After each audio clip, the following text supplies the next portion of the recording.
আসসালামু আলাইকুম বন্ধুরা, কেমন আছেন আপনারা? এখন আমাদের সাথে আছেন, আপনার নামটা একটু বলুন প্লিজ। আমি মোহাম্মদ আনাসউদ্দিন। আপনাকে আমাদের শোতে স্বাগতম জানাচ্ছি। আমি এখন ওয়েট, তোমার শোতে মানে? এটা আমার শো। ও নাও। সরি, এটা আপনার শো, ঠিক আছে। এখন আপনাকে কিছু প্রশ্ন করা হবে, আপনার কাজ হচ্ছে গিয়ে প্রশ্নগুলোর উত্তর দেওয়া। আপনি কি প্রস্তুত? Yes, I am ready for that. Where is the energy? Yes, I have too much energy. ঠিক আছে, প্রেমের মধ্যে দাঁড়ান এনার্জি। এবার প্রথম প্রশ্ন হচ্ছে গিয়ে, আপনার প্রিয় আন্তর্জাতিক ক্রিকেট দল কোনটি? এই দলের সবচেয়ে বড় শক্তি কি বলে মনে করেন? আমার কাছে সবথেকে বেশি প্রিয় আন্তর্জাতিক ক্রিকেট দল হচ্ছে অস্ট্রেলিয়া। আর অস্ট্রেলিয়ার মধ্যে সবথেকে শক্তিশালী আছে সেটা হচ্ছে এদের আত্মবিশ্বাস।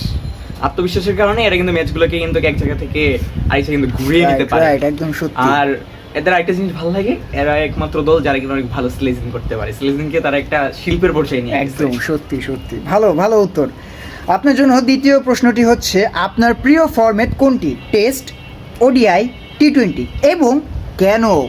অবশ্যই আমার কাছে ওডিআই ক্রিকেটটা অনেক ভালো লাগে, অর্থাৎ একদিনের খেলা ক্রিকেট। কেননা এইটাতে অনেক রান করতে পারে ব্যাটাররা, অনেকক্ষণ ধরে পিচে থাকতে পারে, অনেক রান করতে পারে এবং ডাবল সেঞ্চুরি করতে পারে তারা। এই ক্ষেত্রে সেঞ্চুরি তো হয়, আবার অনেক বড় বড় রান স্কোর দেখতে পারি আমরা। সুন্দর উত্তর। এবার আপনার জন্য তৃতীয় প্রশ্নটি আমরা ছুড়ে মারছি। আপনার চোখে বর্তমানে বিশ্বের সেরা অলরাউন্ডার কে?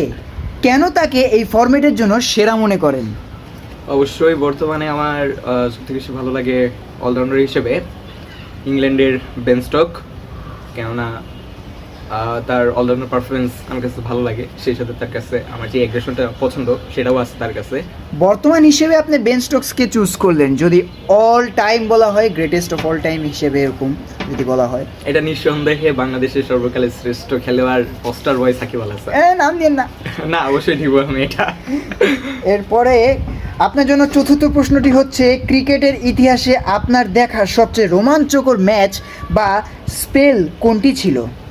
অবশ্যই এটা নিঃসন্দেহে আমি বলবো 2019 সালের ক্রিকেটের ওডিআই ফাইনাল বিশ্বকাপ।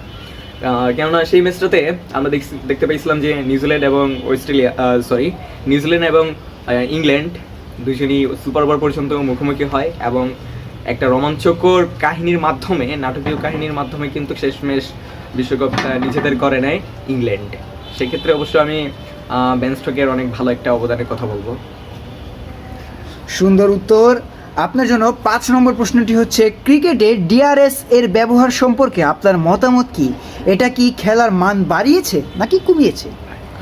অবশ্যই সুন্দর একটা প্রশ্ন। যারা ব্যাটসম্যান তাদের জন্য তো এটা একটা হতাশাজনক একটা আউট হয়, তবে যারা বোলাররা রয়েছে তাদের ক্ষেত্রে উইকেট প্রাপ্তির সুন্দর একটা জায়গা। আপনার জন্য একটি কুইক প্রশ্ন, ডিআরএস এর ফুল ফর্ম কি বলুন, জলদি জলদি ডিআরএস এর ফুল মিনিং ডিআরএস বলুন সেটা বলুন। তবে সিস্টেম, আচ্ছা জানি না, সরি। যাক, আমিও জানি না, আমারও জানা হলো না।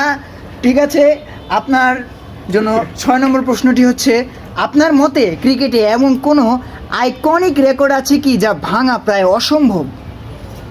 ক্রিকেটের